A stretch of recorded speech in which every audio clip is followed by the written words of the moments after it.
প্রিয় শিক্ষার্থীরা সবাই কেমন আছো? আচ্ছা, দেখো আজকে আমরা শিখব পূর্ণ সংখ্যাকে ভগ্নাংশ দ্বারা ভাগ, মানে কিভাবে পূর্ণ সংখ্যাকে ভগ্নাংশ দ্বারা ভাগ করা যায়। আজকে আমি এই ভিডিওটা আরেকবার অনেকের অনুরোধে দেখাচ্ছি, সবাই একটু মনোযোগ সহকারে দেখো। এখানে 7 পূর্ণ সংখ্যা, 7 কি সংখ্যা? পূর্ণ সংখ্যা। আর 9 এর 5 হচ্ছে ভগ্নাংশ। এই ভগ্নাংশ দিয়ে 7কে কি করতে হবে? ভাগ করতে হবে। তাহলে পূর্ণ সংখ্যাকে ভগ্নাংশ দ্বারা ভাগ করার নিয়ম হচ্ছে, দেখো এটা তো একটা ভগ্নাংশ, এই 7 হচ্ছে পূর্ণ সংখ্যা। তোমরা এই 7 এর নিচে একটা 1 বসিয়ে নাও, একটা হর বানিয়ে নাও, ঠিক আছে? এটা বুঝতে পারছো?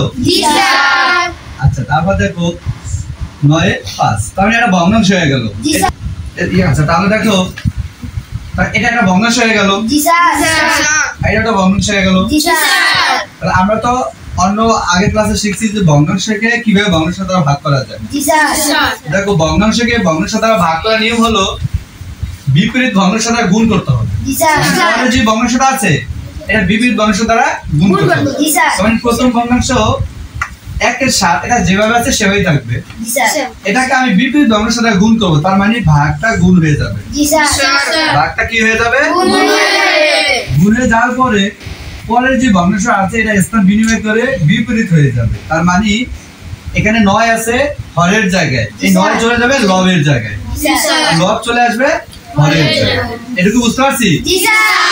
দেখো ভগ্নাংশকে ভগ্নাংশ দ্বারা ভাগ করা বা বিপরীত ভগ্নাংশ দ্বারা গুণ করেছি, গুণ করার পরে এটা একটা গুণের অঙ্ক হয়ে গেল। এবার তোমরা কি এটা জানো যে ভগ্নাংশকে কিভাবে ভগ্নাংশ দ্বারা গুণ করতে হয়? লবকে লব দ্বারা, হরকে হর দ্বারা। গুড। তাহলে হরকে হর দ্বারা গুণ করবা, কি করবা? হরকে হর দ্বারা, আর লব আছে 7 গুণ 9। আচ্ছা, এরপরে যে কাজটা সেটা হচ্ছে যদি হর ও লবকে উভয় সংখ্যা দ্বারা, সরি এখানে হবে 5, এখানে কি হবে? 5।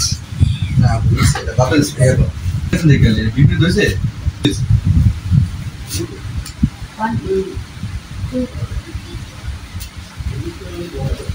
তাহলে এখন কি ভগ্নাংশকে ভগ্নাংশ দ্বারা গুণ? তাহলে ভগ্নাংশকে ভগ্নাংশ দ্বারা গুণ কি? হরকে হর দ্বারা গুণ করতে হবে, লবকে লব দ্বারা। তাহলে হর আছে কত? 1 গুণ 5, লব আছে কত?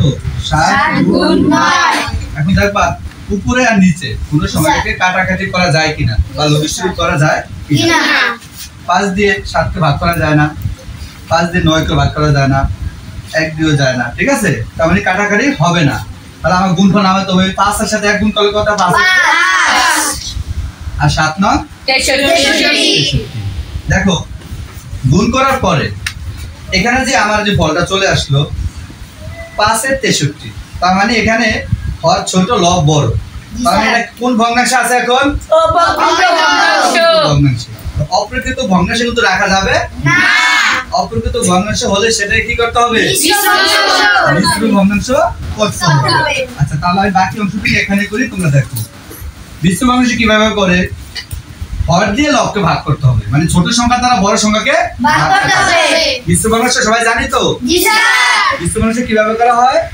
হর দিয়ে লবকে ভাগ করতে হবে। দেখো এখানে আমি ভাগটা করি, 5 দিয়ে তুমি 63 কে ভাগ করবে। দেখো 5 কি 6 ভিতরে যায়? কয়বার যায়? 5 একে 5, বিয়োগফল থাকে কত? 1। 5 টাকে যায় না, উপরে সংখ্যা আছে 3, নামালাম এটা, ওকে? এখন 5 বাড়ানো কয়বার যায়? 2 বার। 5 দুগুণে 10, থাকে কত? 3। তাহলে ভাগশেষ কত? 3। 5 কিন্তু যায় না, উপরে সংখ্যা নেই, তাহলে ভাগ হয়ে গেছে।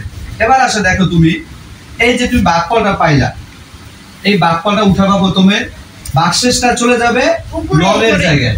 ভাগশেষটা কোথায় চলে যাবে? আর ভাজক যেটাতে ভাগ করছি সেটা আসবে হরের জায়গায়। কথা কি বুঝতে পারছি?